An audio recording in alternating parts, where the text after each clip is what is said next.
আজ 23শে জানুয়ারি ভারত মায়ের বীর সন্তান নেতাজি সুভাষচন্দ্র বসুর জন্মদিবস। মুর্শিদাবাদ জেলা কংগ্রেস কার্যালয়ে যথাযথ মর্যাদায় দিনটি পালন করা হলো।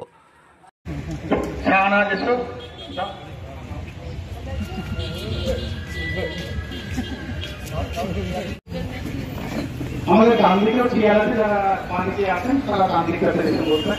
আমি সকলকেই বলবো, ভ্রমণে সারা বছর যে অনুষ্ঠান হয় দাদার নির্দেশে, তার মধ্যে একটি নেতাজির জন্মদিবস স্মৃতিতে মাল্যদানের মধ্য দিয়ে আজকের আমাদের অনুষ্ঠানের সূচনা করবেন কমিটির সদস্য শ্রী অধীর রঞ্জন চৌধুরী।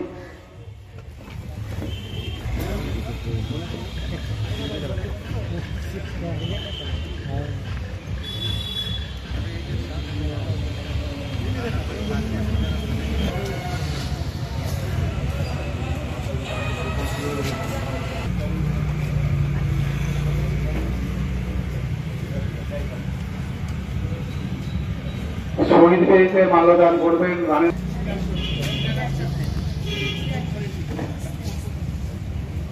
এবার নেতাজি শুক্লাদি থেকে শুরু করে সবাই যারা আছেন প্রত্যেকে আর নাম হারাপ্রাপ্ত করছি না, প্রত্যেকে আসুন। নয় আছে জেলা কংগ্রেসের সম্পাদক, নিজ গুণে প্রত্যেক নিবেদন করুন। আমাদের তপনদাও আছেন, শিক্ষক নেতা আমাদের গোলামকেও ডাকছি, কোকিলা বেগম।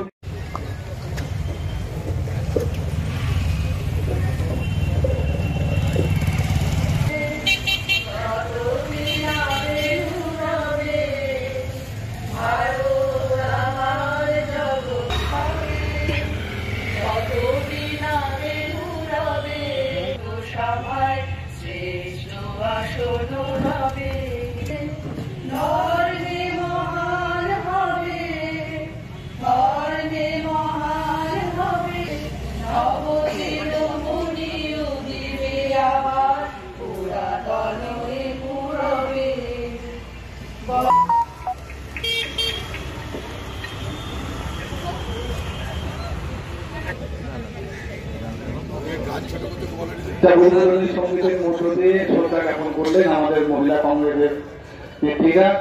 এবার নেতাজির প্রতি যেটা আমরা প্রত্যেক বছর এই পার্টি অফিসের প্রাঙ্গণে করে থাকি, এবারও করেছি। আপনারা এসেছেন নেতাজির জন্মদিন, বিপ্লবী নেতাজি, ভারতবর্ষের স্বাধীনতা সংগ্রামের অন্যতম প্রতীক নেতাজি, যাকে সারা ভারতবর্ষের মানুষ শুধু নয়, এই পৃথিবীর মুক্তিকামী মানুষ, আন্দোলনকামী মানুষ, স্বাধীনতার জন্য যারা লড়াই করেছেন এবং যারা লড়াই করছে, আজও পৃথিবী জুড়ে যাকে শ্রদ্ধা নিবেদন করা হয়। আজকে সকালে আমার কাছে একটা মেসেজ এসেছিল যে ভগবানের কি কখনো মৃত্যু হয়? তাই ভগবানের যেহেতু মৃত্যু হয় না, তাই নেতাজিরও মৃত্যু হয়। তাই আমরা সবাই নেতাজিকে আজও আমাদের হৃদয়ের সিংহাসনে তাকে রেখে আমরা স্মরণ করে থাকি।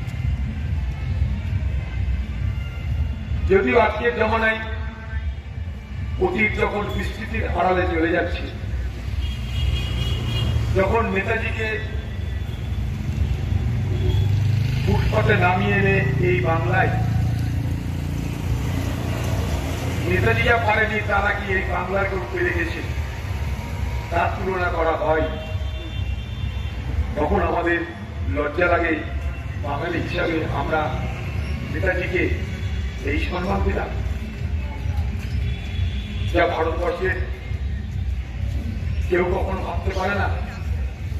নেতাজিকে বাংলার রাজনীতির সঙ্গে আলোচনা করে যে অসম্মান করা হয়েছে, করা হয়, করার চেষ্টা করা হয়, আপনারা দেখেছেন। আমি যখন পার্লামেন্টে ছিলাম একদিন, পার্লামেন্টের মধ্যে একজন সরকারি দলের লোক খুব উৎসাহ ভরে নরেন্দ্র মোদীর প্রশংসা করতে করতে বলছে যে সেদিনের বিবেকানন্দ ছিল, তার নাম ছিল নরেন্দ্রনাথ দত্ত, তার জায়গায় চলে এসেছে এখন নরেন্দ্র মোদী। তারপর আমার বক্তব্য ছিল, দেখুন সবকিছু করে, কিন্তু মহাপুরুষদের রাস্তা টেনে আনবে। পবিত্র মা গঙ্গার সঙ্গে গোবর্ধন নালা তুলনা তো করা চলে না। তাই যারা নেতাজির সঙ্গে কলকাতার রাজনীতিতে তুলনা টানে এবং সেটাকে নীরবে হজম করে কেউ গর্ব অনুভব করে, তখন তাদের উদ্দেশ্য তো বলতে হয় যে মা গঙ্গাকে কখনো কেষ্টপুরের খাল বানিয়ে দেবেন না। এটা আমাদের লজ্জা বাড়ে, অপমান বাড়ে। নেতাজি এখান থেকে বিদেশে গিয়ে আইসিএস পরীক্ষা দিয়ে শুধু পাস করেছে তা নয়, 4 নম্বর স্থান অর্জন করেছিল। তারপরেও তিনি সব ছেড়ে দিয়েছিলেন। তিনি স্বামী বিবেকানন্দের ভক্ত ছিলেন। স্বামী বিবেকানন্দের সেই কথা বারবার তিনি উচ্চারণ করেছেন যে service to the man is service to the god. অর্থাৎ মানুষকে সেবা করার মধ্য দিয়ে ভগবানকে সেবা করা যায়। এই ভারতবর্ষ নামক দেশটা স্বাধীনতা অর্জন ছিল তার জীবনের লক্ষ্য। তিনি একদিন বলেছিলেন যে man, money, material by themselves cannot bring freedom and victory. অর্থাৎ মানুষ, টাকা, সম্পদ আমাদের স্বাধীনতা দিতে পারে না। Man, money and material cannot by themselves bring victory and freedom for us. We must have motive power to do brave deeds and heroic exploits. অর্থাৎ আমাদের মধ্যে একটা লক্ষ্যকে সামনে রেখে সেই লক্ষ্য পূরণের যদি শক্তি অর্জন করতে পারি, তাহলেই আমরা বড় কাজ করতে পারবো, মহান কাজ করতে পারবো। সেই নেতাজি যিনি তার জীবনের মাত্র 20 থেকে 21 বছরে রাজনীতি জীবন এই ভারতবর্ষে কাটিয়েছিলেন 21 থেকে 40। তার মধ্যে তিনি 6 থেকে 7 বছর জেলে ছিলেন।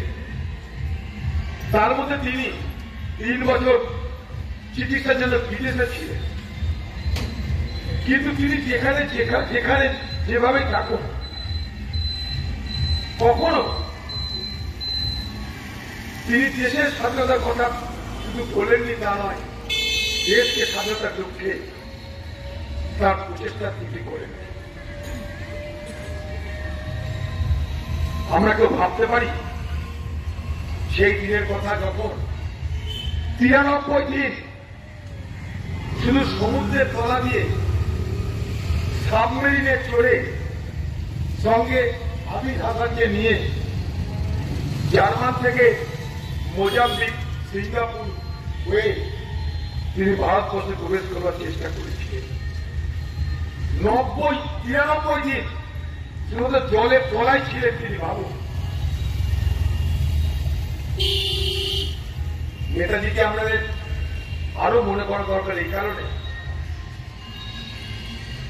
যে নেতাজি এবং চিত্তরঞ্জন দাস এ বাংলার দুটো রাজনৈতিক ব্যক্তিত্ব, যারা সেই দিন শুধু হিন্দু সমাজ নয়, মুসলমান সমাজেও সম্মানিত হতো এবং স্বীকৃতি পেত। সেই দিনেও যখন ব্রিটিশ হিন্দু মুসলমানের বিভাজন করে রাজনীতি করতে চাইছে, তখনও নেতাজি ছিল উভয় সম্প্রদায়ের কাছে একটা আদর্শ।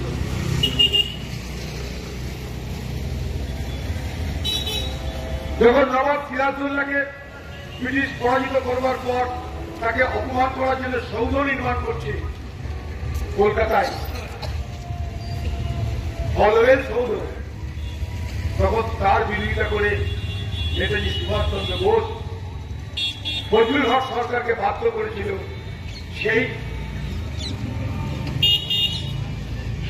বেদিকে ভেঙে দিতে। তাই তার সঙ্গে আমাদের হৃদয়ের সম্পর্ক, তার সঙ্গে আমাদের অন্তরের সম্পর্ক। তিনি আজও তাই শ্রদ্ধা অর্জন করেই চলেছেন এবং তিনি এইভাবেই আমাদের মধ্যে বেঁচে থাকবেন। তিনি বলেছেন কি বলেননি সে বিতর্ক চলতে থাক, কিন্তু আমরা মনে করি তিনি আজ আমাদের হৃদয়ে তার আদর্শের জন্য, দেশের প্রতি তার গভীর মমত্ব দেশপ্রেমের জন্য, তার জীবন উৎসর্গ করবার মধ্য দিয়ে তিনি যে দেশপ্রেম দেখিয়েছেন তাকে মনে রাখার জন্য আমাদের মধ্যে তাকে আমরা বাঁচিয়ে রেখেছি, বাঁচিয়ে রাখবো। জয় হিন্দ।